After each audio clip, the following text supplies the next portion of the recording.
আসসালামু আলাইকুম, শুভ সন্ধ্যা।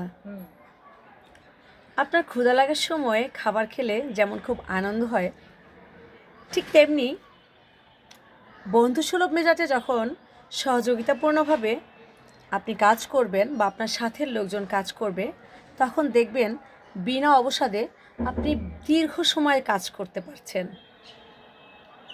তখন দুনিয়াকে মনে হবে এখানে আশা আছে, আস্থা আছে।